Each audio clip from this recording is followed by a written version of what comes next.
Hi, welcome to HardReset.Info. Now I can show you how to change the search engine in Vive browser. To do that, firstly, you should open the browser settings. To do that, here as you can see, we have the browser panel, and here click settings button. And here in the settings, just find privacy and security. Then scroll down. Sorry.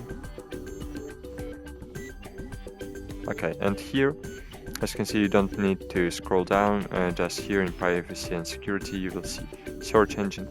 Just click edit, and you can change it to Bing, to Amazon, to DuckDuckGo, to eBay or Wikipedia. So that's it. Thanks for watching. Like this video, subscribe to our channel, and bye. See you.